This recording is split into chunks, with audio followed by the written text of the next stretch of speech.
It's been a bit crazy. Yeah, so our van broke down in Western Canada. We had to drive back to Tacoma, Washington. We had to ditch 4 of the shows in Western Canada. Unfortunately, we had never been to a couple of those cities.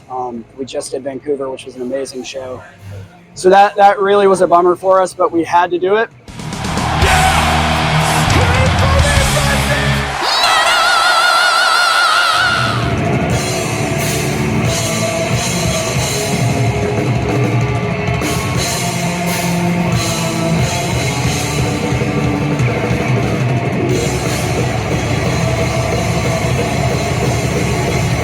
Yeah, a bit of technical difficulties, as me and you were speaking about before the show, but that stuff happens sometimes. We made it work, and it was a good crowd tonight, and it was good to be back in Toronto. Yeah. So, yeah, it was good. We made it work.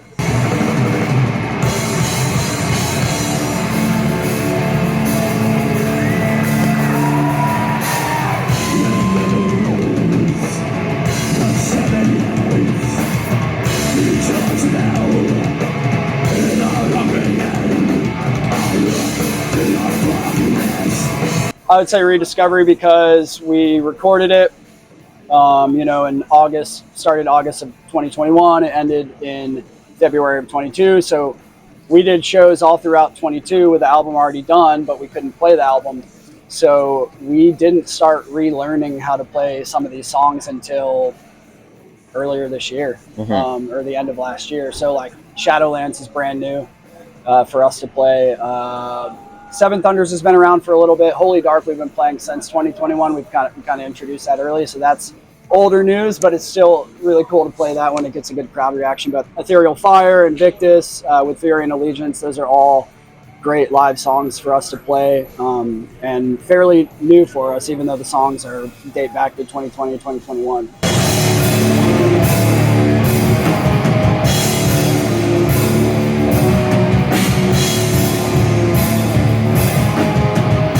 Yeah, 110%. I think something that's really lost in modern metal is people tend to forget the difference between riff writing and songwriting. And I think songwriting is always something that's super important to us. I think what makes us stand out is we have, memorable, like big anthemic choruses, melodic leads with breaks and solos and things like that. I think that all that is what makes Cloak. I think songwriting is something that we've always put first and foremost. Even if it's just a simple riff, a repetitive riff that isn't necessarily that hard to play or technical to play, but you throw a good vocal line or a good lead over it, then that's what makes a song. It's songwriting. So we're not, the most riffy band or the craziest guitar shredding. We concentrate on the song.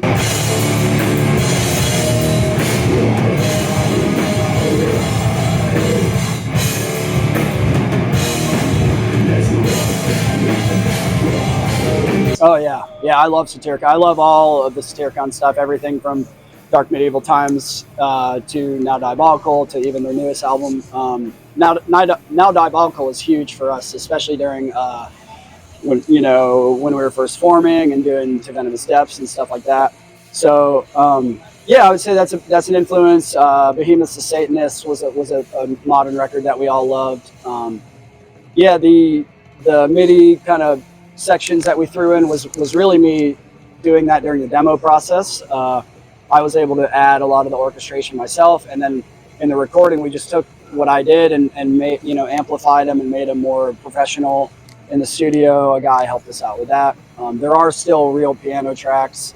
There's some real like bells and xylophone stuff.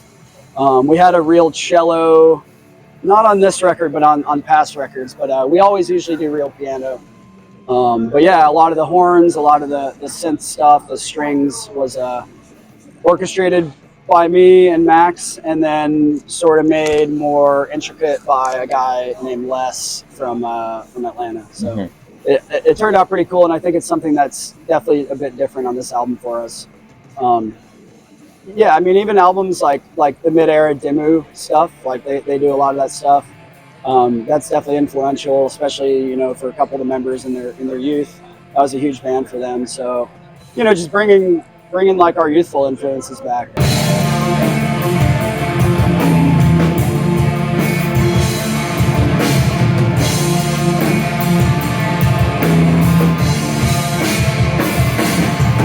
I would love to do that. I think our music would go great with that too. So I mean, if we ever get the chance, that would be phenomenal. I don't know if we'll ever get to that level, but I think it would be great to do that with Cloak. I think our music can really call for that sort of stuff.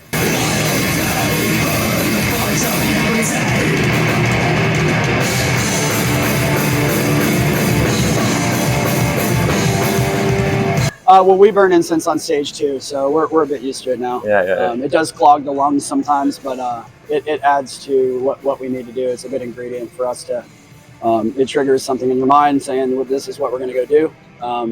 You know, just like the intro music that we play, once that comes on and once we smell a certain incense that we've always used, then we know, you know, what we're here to do. It's like, you know, it's that ritualistic aspect, that prayer aspect of repetition.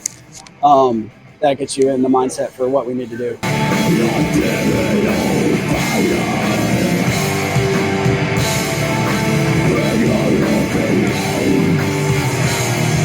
It's been a bit crazy. Yeah, so our van broke down in Western Canada. We had to drive back to Tacoma, Washington. We had to ditch 4 of the shows in Western Canada. Unfortunately, we had never been to a couple of those cities. We just did Vancouver, which was an amazing show. So that really was a bummer for us, but we had to do it. And then we got a rental, ditched the van that we just bought, of course, after sinking a lot of money into that. Drove 4 days straight across, you know, the Montana, Dakota region.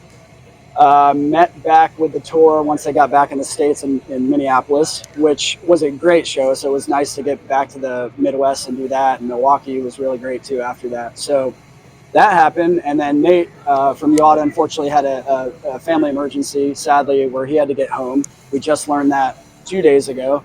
So Billy, last minute, our bassist, jumped on to do the rest of the tour for UADA on the rest of the shows. So unless Nate can somehow make it back, that's what's going to happen. And yeah, I mean, it might burn him out a little bit, but he can handle it. So it'll be good. He's a great bassist, a really quick learner. Tonight's his first show.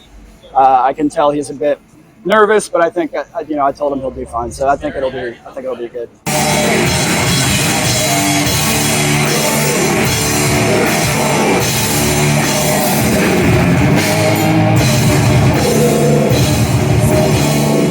Yeah, we're extremely happy with how it came out. Jordan Barlow did it. Amazing artist. He's done bands like High on Fire, Goat Whore, 1349. Maybe like I Hate God, because he was a New Orleans guy. But yeah, I love it. I love the back cover. I love the front. He did the eye symbol. So yeah, he really killed it, and we're super proud of it. I mean, it represents the album perfectly. It represents the lyrics. And he basically knocked it out in a couple, I think 1 or 2 tries for the concept when I sent him the lyrics. So yeah, it's something I can still look at and feel a lot of power from it. You know, some albums you get burnt out on, like, yeah, I'm kind of wish we did something different, but I'm 100% happy with how this one turned out.